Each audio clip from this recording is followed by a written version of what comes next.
Hello and welcome to this Wednesday edition of the PipeBomb Wrestling Podcast, the show that is for the fans, by the fans. I am your phenomenal host, Mr. Podcasting, Chris Belcher. You can follow me at Chris Belcher24 on Facebook, Twitter, and Instagram. The show is at PBW Podcast on all of those platforms. Make sure you give us a follow. Make sure you interact with us on social media. We want to talk about what you want to hear about. That's the best way to let us know what you want to hear about. If you're an old school fan, we got stuff for you. If you're a new school fan, we got stuff for you. This is a podcast by wrestling fans. So we're here to talk about wrestling stuff. And it's not just me. Yes, I'm a phenomenal host, but I couldn't do it all by myself. Joining me as always is the young buck. Ladies and gentlemen, Andy York is in the house. What's up, man? How's it going? Oh, doing pretty good. Just coming off of the Rumble. Went back and watched it since Saturday, and Yeah. my feelings about it have not gotten any better and have gone a little bit the other way. So, it is what it is. It comes and goes, but It does. It's I was expecting to have a better wrestling week, and it's kind of been a little bit of a disappointment. So there's a lot to dive in and talk about.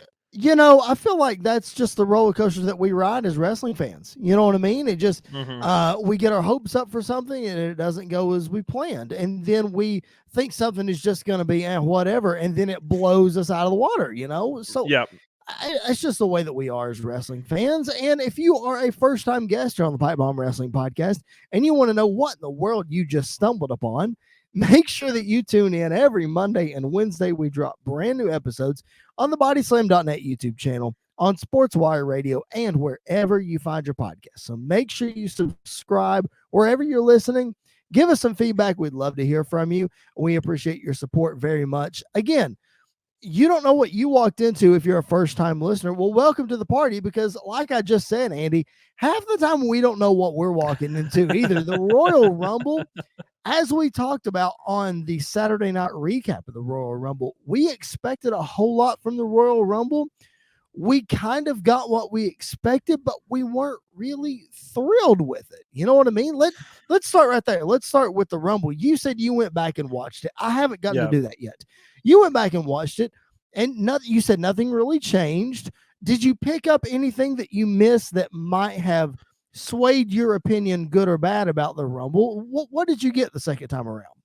I guess the second time around is I'm more disappointed in the men's Rumble than I initially was. And you know how frustrated I was with that anyway, because knowing what we were going to get while watching it, or before, like knowing what we're going to get watching it the second time, you just kind of see how much missed potential there was. Sure. And to me, it just kind of felt like both Rumbles were all over the place. Like they were not as concise, and as there weren't like the moments that you get in every Rumble. There wasn't really anything like that in this Rumble. And I think part of that is if you read the dirt sheets or you get reports or rumors or whatever, I think a big chunk of that is because Triple H wasn't involved in it this year, as well as TJ Wilson, who was not involved in it as well, which I did not know that Triple H's role in the Rumble is to make sure we have the moments of like certain superstars having their stick out moments, like their standout moments. Mm-hmm. And in the Rumble, that there was nothing of that this year. And I think that's part of it. There's also some reports that Shane McMahon has a lot of heat on him for the Rumble, because apparently he was like the main producer of the Rumble, and it was not done very well. When you have Madcap Moss eliminate AJ Styles, it does not go very well, and I'm sure it was not received very well. So it just seemed like it was not as well prepared for as it normally is, and it's not. It's definitely a backfire start for the road to WrestleMania. Sure. Instead of like the leaping off point, or the fun start that we normally get. And you talked about wrestlers having their spots. Obviously, one of the things that we did not hit on very much on the. By the way, let me pause right here. The Royal Rumble post show that we did on Saturday night, Andy and myself were joined by a slew of special guests. We had a lot of fun. Please make sure you go back and check that out. The video version is on bodyslam.net's YouTube channel. Audio version is available wherever you find your podcast. Go check that out. There was a lot of good points made, but there were a lot of points that I want to revisit because my opinion has changed on some of them. And then a lot of points that we just didn't hit that I want to make sure that we hit right now. Right. And one of those being, You mentioned superstars not having their spots. We really didn't dive into the fact that Kofi Kingston's spot got ruined because he accidentally got himself eliminated. I Yeah. think that had a lot to do with some excitement that we missed later on in the Royal Rumble. So we missed out on that. You mentioned Shane McMahon. There's conflicting reports about his role in the Rumble or his producing role, what have you. Regardless, he was in the Rumble as a superstar, as a surprise entrant. That's also something that we kind of looked over when we said there were no surprises or whatever. Drew McIntyre was technically a surprise as well. I read a report that he showed up during the Rumble event. He was hidden and then brought out. So that was technically a surprise. Those two guys, to us as regular watchers of the product, weren't huge surprises to maybe somebody who hasn't tuned in 6 months or what have you. You know what I mean? So yeah, I think though, if anybody watched last year's WrestleMania though, like if for the casual viewer, sure, both of those guys have been involved in everything big over the last year, really, except for SummerSlam. I don't think Shane was involved in SummerSlam. Nope. But other than that, he was basically involved in everything else kind of going into this year. And so I think for the casual fan, I think Drew showing up and Shane showing up are more for like me and you, like the hardcore fan of like, oh, Shane hasn't been here in like a year, which, my hate for Shane McMahon. I mean, when his music hit, everybody else in the room went like popped a little bit, and I was like, oh crap, here we go again with Shane. But like Drew, if you didn't watch day one, you didn't know that Drew got got hurt and went away for a little bit. So that was probably another one where people were expecting him to show up, so it wasn't that big of a surprise. And so I don't know. I think it was just it lacked a lot of the flair that we're used to. It lacked a lot of the surprise stuff that we're used to. And going to the Kofi thing, I give Kofi credit because if he would have landed that would have been his best escape, I think, ever. Because the height he got and the angle he was at, and even when he made contact, it hurt. Like you could tell that he was in some pain. And I think I think all of it played into it. The only way for him to possibly land that at the height that he was is he had to hit the barricade at a different spot on his chest, stomach area. Well, let me just tell you, if he hits that thing any higher, he's probably going to break some ribs. Because he would have had to hit his stomach on the top of the barricade, and man, that hurts just thinking about it. My thing is, if you're going to do that stunt, that's going to happen. Don't have the camera show the bottom half. If the camera didn't show the bottom half, we would have never known that his feet didn't hit unless you were watching.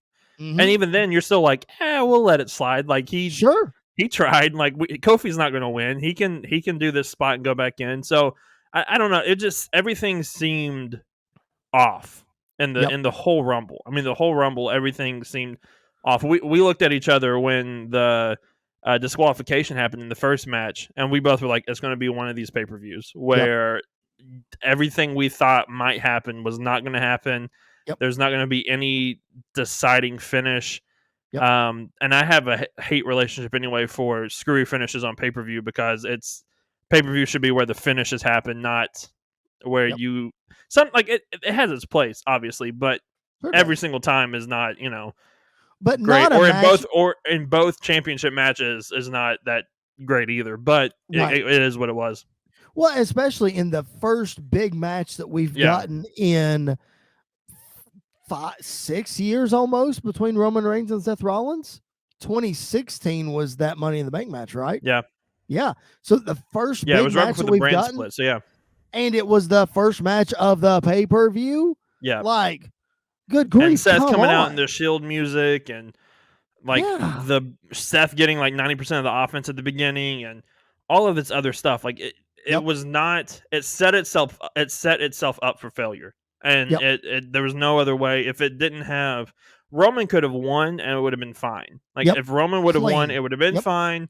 Not even necessarily clean, but like maybe the ref not paying attention, low blow, spear, 1, 2, 3. Yeah, that's fine. Something like that is fine. Yep. But the disqualification. And this is not a moment to do AEW versus WWE, but one thing I do love about what AEW does is their referee discretion is like, this is a big match. I'm not going to disqualify you because you're going on. Like, I'm going to break the hold any way I can. and we're going to continue this thing on. So I wish that we would get to things like that for these big time matches where it's not, the referee passing Roman after he speared Brock, hit him with the title, and be like, oh, well, I guess even though it's a pinfall, I got to count it, even though I just saw what happened in the ring, Well, I'm glad you brought AEW up, and I know we're going to talk about AEW here in a little bit. I'm glad you brought up screwy finishes with AEW because we've had 2 Bryan Danielson time limit draws that just really got under not only my skin, but a lot of people's skin. So that's where I'll push back on the screwy finish. I do understand the referee discretion thing. I'm totally in favor of that, whatever. But like, I don't know. I guess my thing is we see it more in AEW than we do. Yes, we do. That's true. In WWE, especially. And my argument to those is both of those were TV matches. Yeah. They haven't done it for like a pay-per-view. And I think that's the big difference is the pay-per-views where we pay our hard-earned money to watch these. We don't want to see, if I would have paid more than $5 a month for Peacock for this pay-per-view, I would have been livid. And I would have been as mad as I was when the first ever pay-per-view I bought, the big one, was the Royal Rumble 2015. And that one I was livid after that one too. So like if I would have purchased this, the old-fashioned way, it would have been even more so. Right. But I think we're just accustomed to seeing disqualification finishes or screwy finishes on WWE pay-per-views when, especially a Big 4 pay-per-view, these are the moments where you're trying to build stuff up and you don't want to have that happen. Yep. So it'll be interesting to see how they build this up. We're going to talk about Roman Reigns and Seth Rollins and Brock Lesnar and Bobby Lashley here in just a little bit. But one point that I want to make that we made on the podcast on Saturday night is a point that I referenced a few minutes ago that I don't necessarily agree with the stance that we took on the podcast after having time to go back and revisit it and that kind of thing. And that was our point of WWE catering to the hardcore fans versus the casual fans. Yeah, I didn't agree with that either. We made the point. Yeah, we made the point that they did not cater to their casual fans. And after we stopped recording, I went, wait a minute. No, that's not right. I just sat there and let it slide because there's too many people and we were already 45 minutes into it. And I was like, I'm sure we'll talk about it Wednesday. So we'll leave it for this version of the podcast. Right. The WWE does not care what me and you think about their product. Right. They don't care at all. If they did care, things would be so different. Yep. Guys like Keith Lee would not be released and he would be pushed to the main event. And so you're really harping on this Keith Lee release. Is that the one that really grinds your gears? That's the one that ticks me off the most. How do you let a guy go like Keith Lee? He is the Vince McMahon guy. He is massive. He is huge. He is loved by the fans. He can cut a promo. He is great in the ring. He's just him being in the ring with Brock Lesnar in 2020 got everybody talking. And I don't understand how you let him just kind of fall through the cracks of like, he got sick and then, he was unreliable. And so we just kind of let him go. And it's like, who cares? He could have had money matches with Brock Lesnar, with Roman Reigns, with John Cena. Like the list goes on and on for him. So yeah, that's the one that every time I think about the releases, that's the one I'm like, how do you screw that up? Him and Bray. I don't understand how you screw both of them up. Anyway, continue your point. Sorry, I lost my train. Where was I? Casual fans. WWE doesn't care about what we think about. Like that's why they bring in people like Johnny Knoxville and Bad Bunny, and which Bad Bunny was my favorite part of the men's Rumble. Like Bad Bunny absolutely killed it in the Rumble. He did. But that's why they continue to bring back Goldberg. That's why they continue to bring back and push the Undertaker to his limit every single time. Yep. Is because of the casual fan. The hardcore fan years ago was saying it's time for Taker to hang it up. Yep. Like it's time for him to. He's done enough. Let him go. The point that I even thought of was for the hardcore fan. If they were catering to the hardcore fan, they would have brought in more legends. Instead, they brought in more celebrities. Yeah. Yeah. So and it was. I think for the women. Go ahead. Go ahead. No, go ahead. I was just gonna say that for the women, I don't think they had a choice. Because Well, it was to a point where we were having a count of how many active roster members versus not. Okay, so for the It was women, they almost didn't half. really have exactly. It was, yeah. So the women that really, let me try it again. The women, they really didn't have a choice. Right. So that was understandably okay. We got to bring back the legends. For the men, they didn't go that route. Right. And that to me means look at the Rumble winners. 2 former UFC heavyweight champions, mainstream stars, are the winners of the Rumble and are going to headline WrestleMania. Casual fan, hello. Yeah, and like I think we got more of the like this year because obviously the women's Rumble normally has a lot of legends, but like in the Rumble this year we got more not unknown, but like more hardcore legends that we would remember as wrestling fans than ever before. Like Melina showing up, number 2, Summer Rae. Summer Rae, Cameron, like Cameron showing up was like, man, what the heck? Why is Cameron here? Like like moments like that.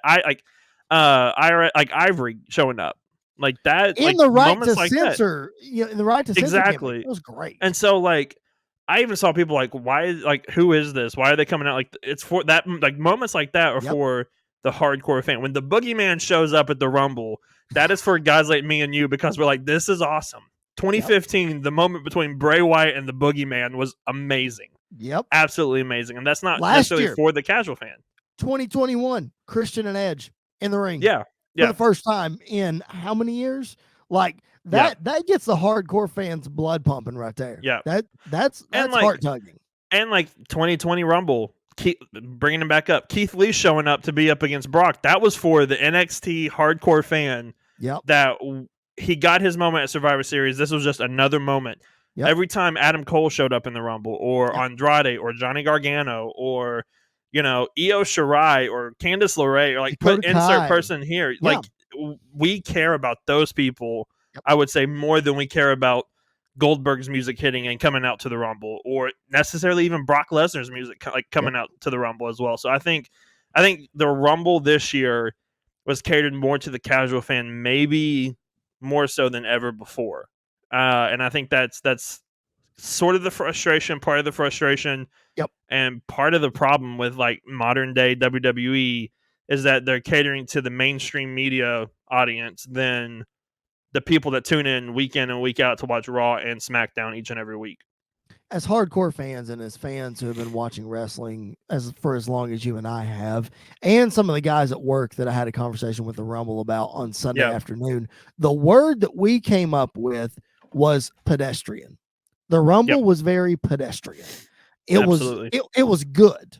I mean, don't get me wrong. We watched wrestling for 4 hours and it was good. We were all sports entertained to some extent. But we were not blown away as we should be from a Big Four pay-per-view. Right. And especially like premium live event. Sorry. There you go. And especially the first one back with a live crowd. Yeah. Like that's the part that frustrates me the most is why couldn't we have gotten Kane's last Rumble this year? Yeah. In front of a live crowd, because the man more than deserves to have a live audience for his last Rumble. The Christian and Edge moment, well, I'm glad we got it. Could you imagine in front of a live crowd, Christian's music hitting and Edge in the middle of the ring and all of that taking place? So I think this year was very pedestrian. I think that's the best word I can think of as well to come up with the Rumble this year, other than disappointing. Like the Rumble this year was extremely disappointing. A bad Rumble is still a fun Rumble, but it was still. It doesn't leave a good taste in my mouth heading into WrestleMania season. It's like, this is kind of how we're starting things off. We need to pick it up a little bit. Right. And still, again, we're going to WrestleMania. If y'all missed the post show after the Rumble, we are going to WrestleMania. Yep. So we're still excited for it. Oh, just the thought of seeing Brock and Roman fighting like this, I'm excited for that. Like, I'm excited for that. I'm excited for the prospect of Ronda and Becky. I'm kind of dreading if we get Ronda and Charlotte, if I'm going to be a little honest, because that's not unless we get somebody really big for Becky. But it looks like we're getting that Elimination Chamber instead of WrestleMania, so I don't really know that whole situation. But from the main event prospect, I'm super excited for that match, which leads me back to saying you could have gotten to this point without Brock winning. and having somebody else win to elevate. And now we're really excited for whoever Bobby's going to face at WrestleMania, or whoever the WWE champion is going to face at WrestleMania. Well, I mean, that's interesting that you say that, because that transitions us to Monday Night Raw, where Brock Lesnar opens the show with Bobby Lashley, and he says, "Look, Bob, don't worry. I want my title back, but I'm challenging Roman Reigns at WrestleMania." He said, and that match is going to be title for title, because I'm going to be in the Elimination Chamber where you are going to defend your title. Man, they seem to really continue to hit on this title for title thing, which makes me think that it might actually happen. Maybe. I think we're going to get another screw finish. I think we're going to get another Undertaker, Shawn Michaels Elimination Chamber with Brock in the ring. Roman comes out from underneath the ring, underneath the grate, spears Brock. Bobby pins him 1, 2, 3. Yeah. Then we go forward like that. I would be fine if Bobby just pinned him straight up. Like, I think for Bobby to beat Brock twice and both of them be with the help of Roman, I think that really makes Bobby look weak. And so maybe that's their plan. Maybe Brock gets attacked beforehand by Roman and he's not able to compete in Elimination Chamber. I don't think we're gonna go title for title. I don't think we're gonna unify the titles. If that's the case, then more than likely we're getting the Ronda, Becky, Charlotte triple threat again to unify those titles as well. So I don't think we're going to do that just yet, but I mean, anything's on the table at this point. Well, I look at it the other way. You look at it as Bobby not looking good because Roman helped him twice. I look at it in the fact that I don't think they're going to have Brock Lesnar lose again, because he has to look as strong as he can to go up against Roman. So I'm not saying that it's going to be title for title. I just don't know how they're going to get around it.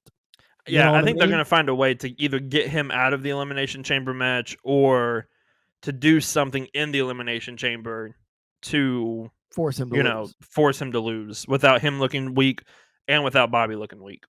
Well, the other thing that we speculated concerning the other world title is that Roman and Seth would probably go at it at Elimination Chamber. Seth might get his rematch. Well, Seth's in the Elimination Chamber with Brock and with Bobby, with AJ, with Austin Theory. Oh, you got to throw him in.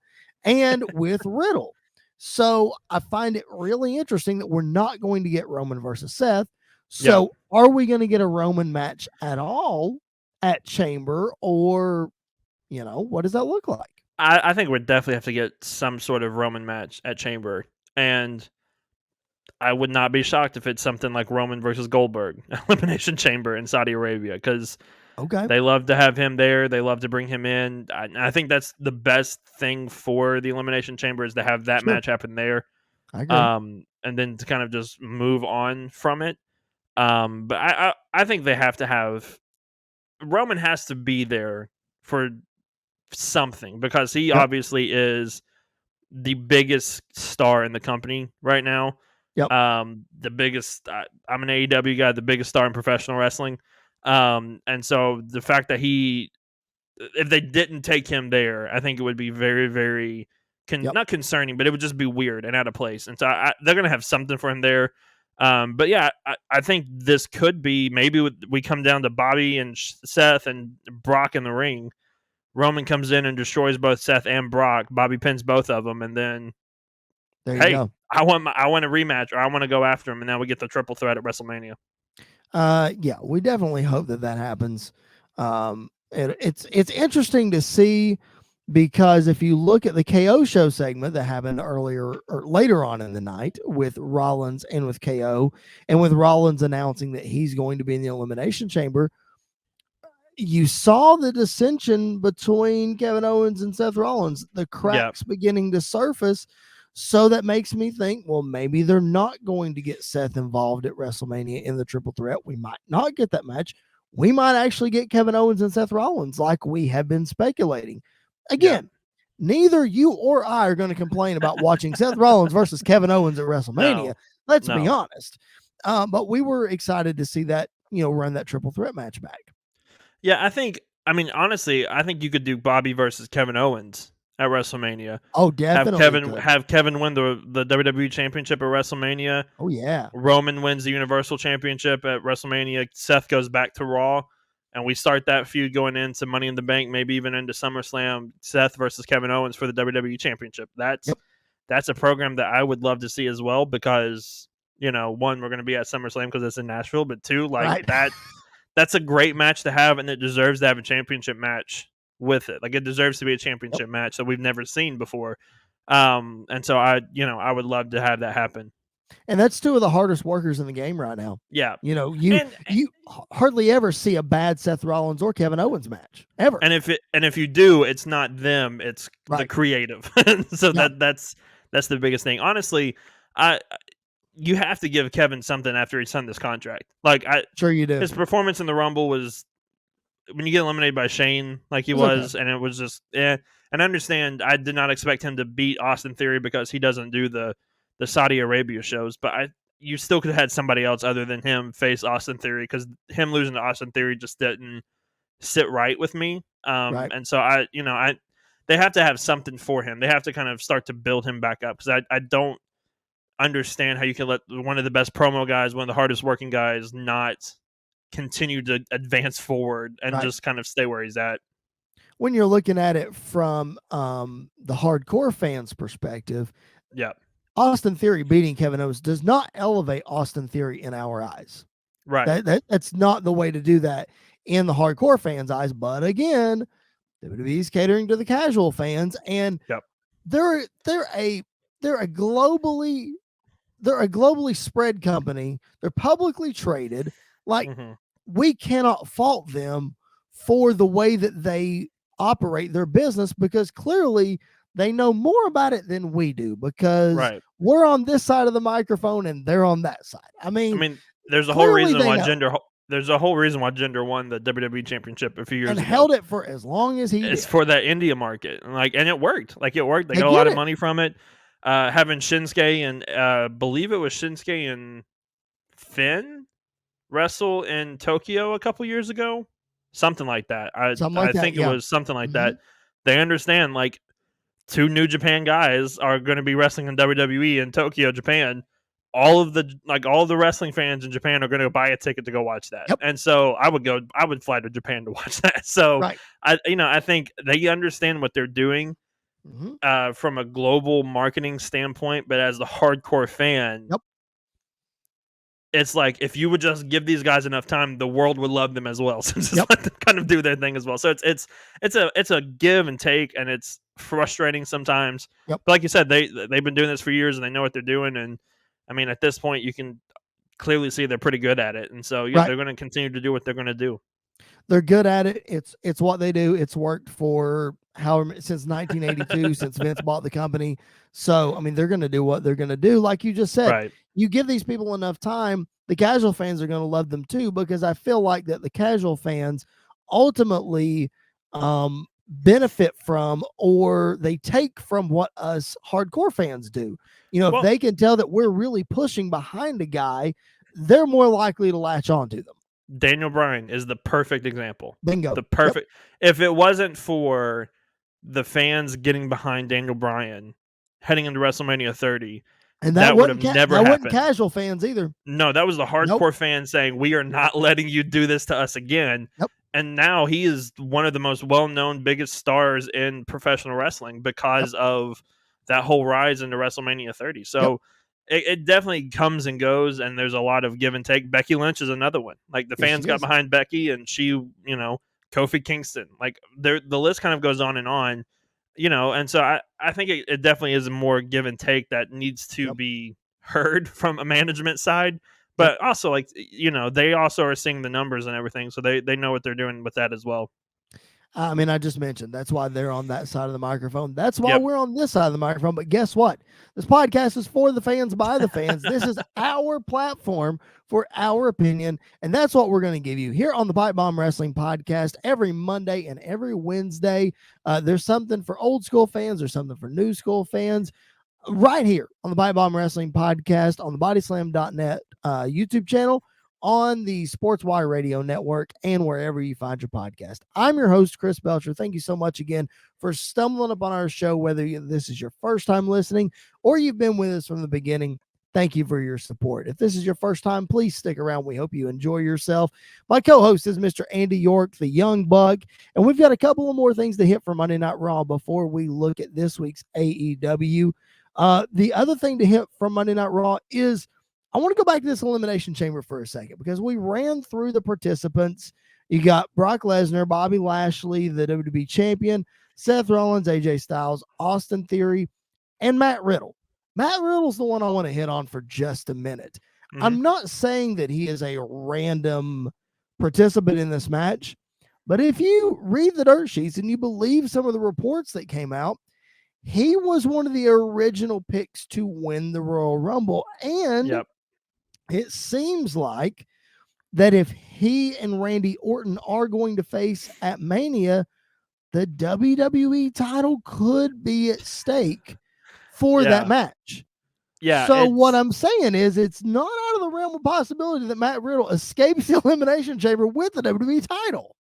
Yeah, which I kind of thought about that as well. It's just, I think if they do that, it's definitely a repeat of Bray and Randy all over again. Yes, it is. 100%. Randy winning the Royal Rumble, Bray winning the title at Elimination Chamber, and then Randy just taking it from Bray at WrestleMania in the weirdest match I've seen in a long time. So that booking kind of concerns me a lot because I think you could have a lot of fun with Riddle versus Randy. Yep. Well, I'll say this. I don't think that would be the end of the story, though.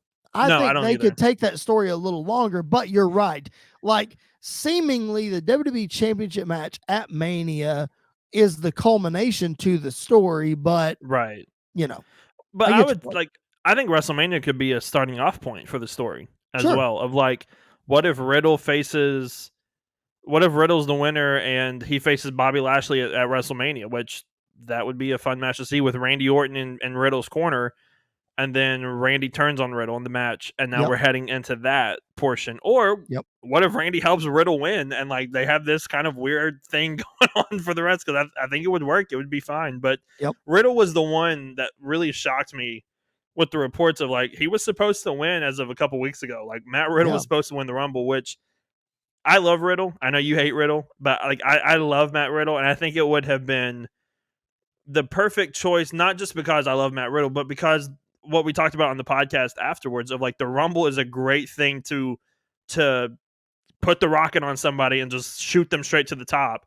And it's like the leaping off point. And I think somebody like a Matt Riddle could have benefited from that, or, you know, a Finn Balor or somebody could have really benefited from that other than, you know, Brock Lesnar. But I think it's very interesting. And I think it's something to watch out for is Riddle kind of weaseling his way out of the Elimination Chamber with the title. Wouldn't it have been weird though if he would have won the Rumble like at all? Yeah, it'd have been out of left field. Yeah, which you know we talked about on the podcast. We criticized WWE for being predictable, so that would have been extremely unpredictable and I mean, random. Shinsuke winning the Rumble in 2018 was out of left field. Like he was a superstar, everybody liked him, but it's not like he was this big time right on the cusp of main event at the point. He was still kind of trying to find his place, you know? Was that the Rumble that Cena took the belt off of? No, that was the year Randy won. Is because then Cena lost that Elimination Chamber to Bray. Okay. But yeah, like Shinsuke was definitely out of left field. Edge last year was we were not expecting that to happen at all. Drew McIntyre in 2020, we weren't necessarily really expecting it until he was the one. Basically, after he eliminated Brock, everybody was like, "Drew's winning this. Like this is Drew's Rumble to win." And so I would have been just another one of like, I didn't expect it, but let's see where they go with it. But now it's kind of like once Brock's music's hit, we were like, we know this story. We know how this ends. We know what's going to happen, and But it would have been fun to see what happened with Riddle. It'll be interesting to see how they navigate this Riddle Randy Orton feud down the road. Because again, if you believe dirt sheets, they said that this relationship wasn't supposed to go past SummerSlam of last year. And here we are, 5-6 months later, and we're rocking and rolling, and they're as popular as they've ever been. So I don't know. I think Riddle winning the Rumble would have been out of place. I'm like you. If we go to WrestleMania just for Randy Orton to take the title off of him, what the heck are we doing? Right. I love Randy Orton, but that's not what should happen at all. No. In fact, I wouldn't be mad if, let's say, Riddle did win the Rumble, and Randy was put in the Elimination Chamber, and Randy won at Elimination Chamber, and then we got Randy versus Riddle at Yep. WrestleMania, and Riddle took the belt off of Randy. Like that's how you build up a new star, by having a legend, because Randy Orton is an absolute legend. Having Absolutely. him do the job to Riddle, that elevates Riddle even more, and they can Yep. have their feud now going back, and So I think that's more interesting than Randy's going to win at WrestleMania, and Right. Riddle's going to fall all the way back to the mid card again. Hey, yeah, it'll be interesting to see how they handle that. I hope that they do. We do get the one-on-one match at WrestleMania. Mm-hmm. And part of me says that we might not. I don't know, but I wouldn't be shocked if they're in a tag match at WrestleMania. Like right. I think Randy is loving being an RK Bro. The fans love it. Riddle is as popular as he's ever been. So it wouldn't shock me if this hung around until SummerSlam, or Right. Maybe even a little longer. Right. One more thing to hit from Monday Night Raw. Again, so much, y'all. Even though the Rumble was pedestrian, as we've established, man, there's a lot to talk about with the fallout of Monday Night Raw. And we definitely are traveling down the road to WrestleMania, and some things are still a little muddy. Some things are starting to clear up a little bit. But even though the Rumble was pedestrian, a lot of fallout from it. And one of the biggest surprises that neither one of us really expected. You called it a long time ago that you thought Lita would head to WrestleMania as a challenger for the Women's Championship. We're making a pit stop at Elimination Chamber, as the two redheads are going to be going at it. Becky Lynch is going to defend her Raw Women's Championship against Lita at the Elimination Chamber. How cool is that, man, that happened on Monday Night Raw? It's really cool, and it goes to show that Saudi money does talk, because this is not shocking with the other Saudi shows that we've had, because we've always had some matches like this. I think it is cool that Lita and Becky are the one doing it this time, and not a Goldberg or an Undertaker, or someone like that. Don't rule out Goldberg yet. You mentioned it. Well, yeah, but I mean, yeah. But I would love it. Like, I don't think Lita's going to win at Saudi. I think Becky's going to walk away with the championship. But I would love it if, like, whoever, fingers crossed, Ronda picks Becky. I would love it if Lita's like, okay, since Ronda and Becky are going at it, Charlotte, I'm challenging you now, because they had the whole confrontation on SmackDown, and I don't know if you saw Trish Stratus's tweet after the Rumble, but she tweeted a picture of her drinking with Charlotte just getting eliminated. So, like, throw Trish in there and let's have a triple threat between those three, because why not? Man. Throw Sasha in there, make it a fatal 4-way, just to, the new generation versus the older generation. Yeah. That would be fun. And classic, like you always say, imagine the tag matches we could have along the way. I mean, I know. Like Lita and Trish versus Charlotte and Sasha, like that would, bring it on. That'd be fun. But I'm really excited for this. That was a genuine shock of Ronda walking back, Becky picking up the mic, and I looked and I was like, there's like 5 minutes left. What's happening? And then Lita's music hit, and I was like, oh, this is going to be great. So, I'm looking forward to it. And I'm hoping this isn't just the only thing we get from Lita. I would love to see her at WrestleMania as well. In a match at Mania. Absolutely. You've been saying, they're trying to sell tickets to sell out AT&T Stadium in Dallas 2 nights. You get Lita on one of those cards, and I can promise you tickets are going to start selling. Man, I just thought about it right then. Trish and Lita versus the Bella Twins at WrestleMania. That sells a ticket. Give me that. That would be fun. That's not a match that I necessarily would want to see, but like that sells a ticket. That absolutely sells a ticket. But that's a match you thought you wouldn't see. So exactly. Like that. So we might not want it, but then it's like, well, this is interesting. I have to see this. This is cool. Right. The other side of that is Ronda Rousey has said that she is going to make her decision this Friday on SmackDown. Very much leans towards her facing Charlotte, but do you think she kind of holds her off until the Chamber or after? How do you see this playing out? I think she's going to go to SmackDown. Well, first off, I think if Ronda is going to do anything, I think she needs to have somebody talk for her. Yes, please. Because her promo on Monday especially as a heel.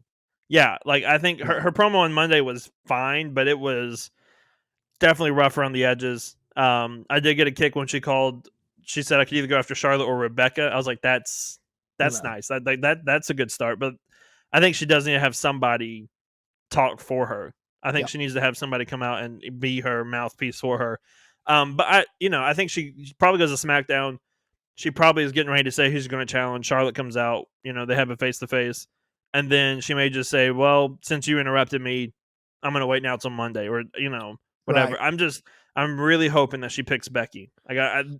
Becky versus Ronda is the match that everybody wants to see. We don't want it. We've already seen Becky or Charlotte versus Ronda, and it was great. Don't get me wrong, but it's not the WrestleMania match that the fans want to see. Right. I completely agree. I really don't have anything else to add to that. I completely agree with everything you just said. So we'll see what happens. I don't know. I think they drag it out a little longer, like you said. But we'll have to see. In the meantime, I wouldn't be shocked if Ronda didn't end up with a match at Elimination Chamber either. That's possible too. Yeah. Maybe we get Charlotte versus Ronda there, and then going into WrestleMania, Ronda and Becky. Yeah. Find a way to get them both, and then. But I don't think you want Ronda to lose, so I don't know if they'll do that or not, unless you're going to do title for title and then unify the titles. Maybe you do a tag match. Maybe Ronda gets in a tag match or something. I don't know. Maybe. Anyway, her and Shayna versus Charlotte, Sasha, or something like that. That'd be nice. That would be great. Her and Shayna together, that'd be awesome. All right, let's in our last little bit here, let's hit on AEW. And the reason we kind of saved AEW for last is we did a whole bonus episode about an hour's worth of AEW this past Friday, available in our archives. Go back and check it out if you want to hear what we had to say about Beach Break. You want to hear what we had to say about the week before that. So obviously we're just kind of previewing this week, doing a little bit of recap of Beach Break as we head in towards this week's AEW. Man, the big match this week that we're all clamoring for. We can't wait to see CM Punk and MJF finally hooking it up in Chicago. You called this a long time ago. This is the money feud that's been happening for a long time. Again, neither of us are surprised that it's the first match is going to happen on Dynamite because we're going to have more than one of these. Right. But any more thoughts that you want to share about this match and what you see kind of going forward? I really think this is where Punk gets his first loss. Like I'm sticking to that. I think this is where MJF beats Punk in nefarious means and screwy finishes and blah blah blah blah blah. But I think he's going to get the win. The heat's going to be nuclear and amazing and music to my ears because I love hostile crowds that are supposed to be hostile for a reason. And so I think that's going to be a moment that elevates MJF and then the redemption of Punk in that. I think we're going to get a new side of CM Punk out of this to kind of, get rid of PG Punk and bring in an AEW version of CM Punk that we've never seen before. Yeah, there has to be some point, I think, where Punk wipes off the attitude of yippee skippy, yay, I did it for the fans, yada. We got to get something else. Like, I'm not saying that people are tired of it because clearly his reaction is just as strong as it's ever been. He hasn't been in a wrestling ring in 7+ years. He's one of the most popular wrestlers ever. So clearly fans aren't going to, start booing him. But I think it's time that we shake some things up. We need to peel back the layers and get another side of CM Punk. You know what I mean? The best versions of CM Punk are the versions of Punk when he has a cause. Yeah. And what I mean by that is like the straight edge society Punk. His whole purpose was to be the savior and to save the masses and like a very Christ-like figure and all of that stuff. That was one of his best characters. And like ever, like that was such a fun character to see that. And then we turn into the PipeBomb character, which PipeBomb Wrestling Podcast and PipeBomb. But it's our name, but like the PipeBomb Punk happened because of the atrocities of WWE and like management, and so I think Punk needs to have a cause in AEW. Yep. That gets him back to that level. but where he does he's not going to have a filter this time because it's AEW and they can basically say whatever they want on TNT and TBS. Clearly, because and they've Warner shown Brothers that. is fine with it. Like every single time I see Warner Brothers notes from TBS, and the most recent one I remember is because I was looking to see if they said anything about Moxley dropping the F-bomb, and they were like, it was one of our it beat out like NBA games and everything else. So whatever they're doing is fine and working, so they can keep doing whatever they want to do. So but that version of Punk's gonna be a lot of fun. We just have to get past the honeymoon phase of returning and move on to the meat and potatoes of what his character in AEW is going to be. Yep, I completely agree with that too. I'm going to ask you a loaded AEW question here. Oh, great. A loaded one. Because this could go many, many, many different ways. What's next for Danhausen? He needs to join Darby Allin and Sting. Really? The face paint, man. That's the whole thing. But no, okay. no. I think I don't know. I don't really know. I think he's going to be kind of what Orange Cassidy kind of is in a lot of ways. Of like, I think he starts off as a gimmick that's supposed to be funny and is supposed to be, lighthearted and not necessarily taken seriously or whatever. And then the fans get behind him and we get another Orange Cassidy. I don't really know what to expect. I just know it's going to be a lot of fun because Danhausen is absolutely hilarious. And yes, he is. So funny. Just to see him and Adam Cole together is going to be amazing. To see him and MJF together is going to be so funny to see that. I want him to have interactions though with Darby Allin and Sting, and just be like face paint. Like let's make this happen. Let's make this work. And I would love something like that. Well, it's so funny. Context, I was watching AEW with my dad while he was here visiting, and he doesn't know who Danhausen is. So we're watching the lights out match, and Danhausen comes out from the other end of the chair and he said, "Who's that guy?" And I went, "It's Danhausen." He's like, "Why does everybody like him?" And I was like, "Just it's going to take me way too long to explain this to you. Just know that he's very, very, very popular. He's very, very strange. He lives his gimmick." And Dad's like, "Well, kind of like The Undertaker." And I said, "Well, yeah, in a way, but not as serious, but in a more comical fashion." Right. But all that to say, Danhausen is not going to be cleared to wrestle for a while. Right. Because he blew his knee out. What was it, around Thanksgiving or something like that? I think so. I think it was something like that. So anyway, he's not going to be able to wrestle for a little while. So we're going to get a lot of, I just want to see like Danhausen in AEW. The first thing I think of is like 2002 Goldust. So all the funny stuff that he did with Booker T, especially when he got electrocuted and he got Tourette's. And I'm not saying Danhausen needs to get Tourette's, but I just think of those type vignettes and backstage stuff that he could do. I think Danhausen is going to be AEW's version of R-Truth. Oh, yes. Through and through. I think he's going to be AEW's version of R-Truth. When you need something funny, you bring in R-Truth. Yep. Because I love R-Truth. I used to hate R-Truth. I think the version of R-Truth I hated the most was with him and the Miz and his whole heel persona and head into Capital Punishment and everything else. But then we got Little Jimmy from it, and then him and Little Jimmy was amazing. And then you have that promo segment between him and the Miz and Christian, where they're talking about Little Jimmy and Riley and Riley and all that.